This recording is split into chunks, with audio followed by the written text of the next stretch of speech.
ಒಸಡಿನಿಂದ ರಕ್ತಸ್ರಾವವಾಗುವುದು ಅನೇಕ ಮಂದಿಗೆ ಕಾಣಿಸಿಕೊಳ್ಳುವ ಸಾಮಾನ್ಯ ಸಮಸ್ಯೆಯಾಗಿದ್ರೂ ಅದನ್ನ ನಿರ್ಲಕ್ಷ್ಯ ಮಾಡಬಾರದು. ಹಲ್ಲು ತೊಳೆಯುವಾಗ ಅಥವಾ ಗಟ್ಟಿಯಾದ ಆಹಾರ ತಿನ್ನುವಾಗ ಒಸಡಿನಿಂದ ರಕ್ತ ಬರ್ತಿದ್ರೆ ಅದು ಒಸಡು ಉರಿಯೂತ, ದಂತಮೂಲ ದುರ್ಬಲತೆ ಅಥವಾ ವಿಟಮಿನ್ ಕೊರತೆಯ ಸೂಚನೆಯಾಗಿರಬಹುದು. ಆರಂಭಿಕ ಹಂತದಲ್ಲೇ ಸರಿಯಾದ ಆರೈಕೆ ಮಾಡಿದ್ರೆ ಸಮಸ್ಯೆಯನ್ನ ಸುಲಭವಾಗಿ ನಿಯಂತ್ರಿಸಬಹುದು. ಈ ಸಂದರ್ಭದಲ್ಲಿ ಮನೆಯಲ್ಲೇ ಸುಲಭವಾಗಿ ತಯಾರಿಸಬಹುದಾದ ಒಂದು ಹಿತಕರ ಕಷಾಯ ಉಪಯುಕ್ತವಾಗಿದೆ. ನಾಚಿಕೆ ಮುಳ್ಳು ಸ್ಪರ್ಶಿಸಿದ್ರೆ ಮುಚ್ಚಿಕೊಳ್ಳುವ ಸಸ್ಯ ಅಂತ ಹೇಳ್ತಾರೆ. ಒಂದು ಮುಷ್ಟಿಯಷ್ಟು ಅದನ್ನ ತೆಗೆದುಕೊಂಡು ಅದನ್ನ ಮೊದಲು ಶುದ್ಧ ನೀರಿನಲ್ಲಿ ಚೆನ್ನಾಗಿ ತೊಳೆದು ಮಣ್ಣಿನ ಕಣಗಳು ಅಥವಾ ಅಶುದ್ಧಿ ಇಲ್ಲದಂತೆ ಸ್ವಚ್ಛಗೊಳಿಸಬೇಕು.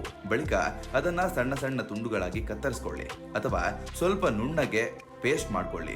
ನಂತರ 1 ಲೀಟರ್ ನೀರನ್ನ ಒಂದು ಪಾತ್ರೆಯಲ್ಲಿ ಹಾಕಿ ಅದಕ್ಕೆ ಈ ನಾಚಿಕೆ ಮುಳ್ಳನ್ನ ಸೇರಿಸಿ ಚೆನ್ನಾಗಿ ಕುದಿಯಲು ಇಡಿ. ನೀರು ನಿಧಾನವಾಗಿ ಕುದಿಯುತ್ತಾ ಅದರಲ್ಲಿರುವ ಔಷಧಿಯ ಗುಣಗಳು ನೀರಿಗೆ ಸೇರಿಕೊಳ್ತವೆ. ಸುಮಾರು 1/4 ಭಾಗದಷ್ಟು ನೀರು ಒತ್ತುವವರೆಗೆ ಕುದಿಸಿರಿ. ಅಂದ್ರೆ 1 ಲೀಟರ್ ನೀರನ್ನ ಅರ್ಧ ಭಾಗದಷ್ಟು ಕುದಿಸಿರಿ. ಆಗ ಅದು ಕಷಾಯವಾಗಿ ಮಾರ್ಪಡುತ್ತೆ. ಈ ಕಷಾಯವನ್ನ ಗಾಳಿಯಲ್ಲಿ ತಣ್ಣಗಾಗಲು ಬಿಡಿ. ನಂತರ ಒಂದು ಲೋಟೆಗೆ ಅದನ್ನ ಹಾಕಿ ದಿನಕ್ಕೆ 5 ರಿಂದ 6 ಬಾರಿ ಈ ಕಷಾಯವನ್ನ ಬಾಯಿಯಲ್ಲಿ ಚೆನ್ನಾಗಿ ಮುಕ್ಕಳಿಸಬೇಕು. ಪ್ರತಿ ಸಲ ಬಳಸುವಾಗ ಸ್ವಲ್ಪ ಬಿಸಿ ಮಾಡಿಕೊಂಡ್ರೂ ಬಳಸಬಹುದು, ಇಲ್ಲವೇ ಸಾಮಾನ್ಯ ತಾಪಮಾನದಲ್ಲಿ ಉಪಯೋಗಿಸಬಹುದು. ಬಾಯಲ್ಲಿ ಕೆಲವು ಕ್ಷಣಗಳ ಕಾಲ ಹಿಡಿದುಕೊಂಡು ನಂತರ ಉಗುಳುವುದು ಉತ್ತಮ.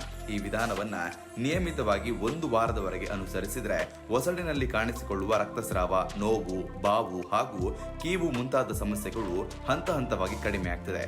ನಾಚಿಕೆ ಮುಳ್ಳಿನಲ್ಲಿ ಇರುವ ಸಹಜ ಔಷಧಿಯ ಗುಣಗಳು ಒಸಡಿನ ಉರಿಯೂತವನ್ನು ತಣಿಸಿ ಕಣಜಗಳನ್ನ ಬಲಪಡಿಸಲು ಸಹಾಯ ಮಾಡುತ್ತೆ. ಆದ್ರೆ ಸಮಸ್ಯೆ ಹೆಚ್ಚು ದಿನಗಳವರೆಗೆ ಮುಂದುವರೆದ್ರೆ ಅಥವಾ ತೀವ್ರವಾದ ನೋವು ಕಂಡು ಬಂದ್ರೆ ದಂತ ವೈದ್ಯರನ್ನ ಸಂಪರ್ಕಿಸುವುದು ಅಗತ್ಯ.